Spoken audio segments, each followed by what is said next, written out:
Hi, I'm James Abbott, a professional photographer and photography journalist, and in this video for Wex Photographic, I'm going to show you how to emulate the style of the Instagram filter Gingham. So before we get started, I think it's really important that we have a look at the before and after to identify the characteristics of this filter. So here I have a split image so that we can look at what we actually need to achieve during the tutorial. So the first thing that really stands out is that we have extremely muddy whites around this area here, and that's spreading across the whole image. We also have a brightening up, which is almost at odds with that muddiness, but if you look down here around the knee, that's extremely bright there. We also have a very slight and subtle magenta and red warm-up, which is evident in the concrete here. And then finishing off, I can also see that there's a slight haze. Now, this section of the image here, if I just switch that layer off, this is an image that I actually put through the Instagram filter so that I could identify those characteristics. And now let's just switch over to the original shot, which I have here, and you'll see it's really quite different to the final shot. And the very first thing that we need to do is crop the image. Now, I would say that this is optional because these days you can actually upload portrait format and also landscape format images to Instagram, but I really quite like the idea of sticking to that purest square format. So I'm going to show you a quick and easy way to crop your images square. So just hit C on the keyboard and that's going to bring up the crop tool. So there you'll see the crop tool is highlighted.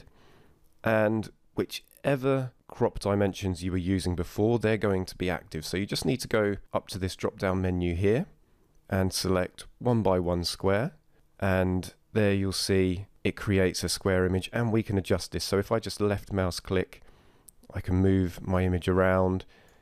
If I drag these corners, I can make it smaller, and obviously you don't want to make it any larger because if you do, you're going to create a border.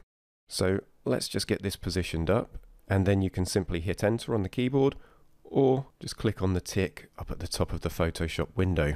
And now I'm just going to press Ctrl and 0, and that's going to make the image full size within the Photoshop window. So it just makes it a bit easier to see what we're doing.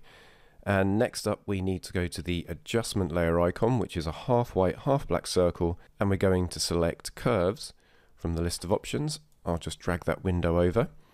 And what we're going to do here is something quite radical. It's going to make the image look really quite different. So just take that top right hand point and drag it down to the bottom.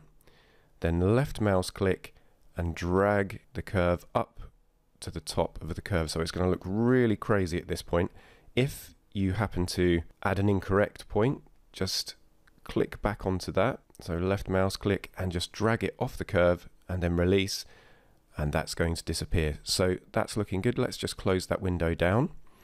And now we're going to change the blending mode from normal to multiply. Now multiply is a darken blending mode. So there you'll see it's added a muddiness to that crazy effect we have there. And we're just going to drop the opacity down to 20%. And let's just have a quick look at the before and after. So there, in just a couple of steps, we've immediately achieved those muddy highlights, which is absolutely perfect. It's what we're looking for. But one of the problems we're now facing is that the image is quite dull. So we just need to brighten things up a touch. So we're going to create another curves adjustment layer. So we're going to do that in exactly the same way. And then left mouse click in the center of that curve. And I'm just going to drag it up slowly and carefully until the image is looking about right. So that's looking much brighter and is more in tune with the actual Gingham effect that we looked at just a few moments ago. So now we have the brightness and the contrast roughly where we want them to be. We need to actually focus on the color effects. So what we're going to be doing now is looking at adding a slight magenta red warm up over the image, but in a very careful way.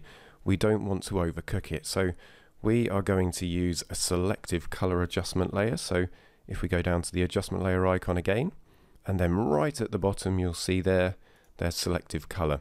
And we're only going to be working in 3 areas.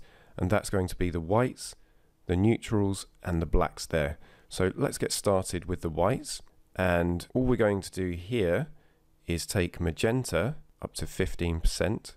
So there you'll see it's added a very slight amount of warmth in those highlight areas. And let's go down to the neutrals. With this one, we're only going to add a very small amount of magenta. So we're adding a small amount of pink to the kind of skin tones. These greens in the background, they're going to be incorporated into those mid-tones. And that's what we want to do. We don't want to go too far. And then to finish off, we're going to go down to the blacks. And this is where we actually make the most changes. So we're just going to take cyan up to about 10%. That shouldn't really be affecting the main parts of the image. And then we're going to take magenta all the way up to 50%. So you'll be noticing that we're not making much of a change in the main part of the shot. And then we're going to take black, because we just need to regain some of that contrast, up to 20. So if I take that left, you'll see it really hazes it up and almost makes it look like an old film negative. But we're going to boost that up to about 20%. So if I just use the eye there, you'll see that difference is so subtle, but we've just got some really nice punchiness around the eyes, and the black up here in the tree, that's just really popping out nicely, and it is mimicking what we saw in the genuine Gingham effect. So once that's done, we'll just close down that window, and now we have just one final step to create the Gingham effect, and that is to create a small amount of haze. So again, we're going to go down to the adjustment layer icon, and this time select levels from the list of options, and we're going to take the black output point here. So we're going to lighten all of the blacks a touch, and I'm just going to drag that over to about 30. I think that's looking quite good there. So let's just have a quick look at the original shot there. So if I just hit Control and 0, we'll make it a bit larger. So there you'll see we haven't got quite as much contrast, but we have come extremely close to that effect.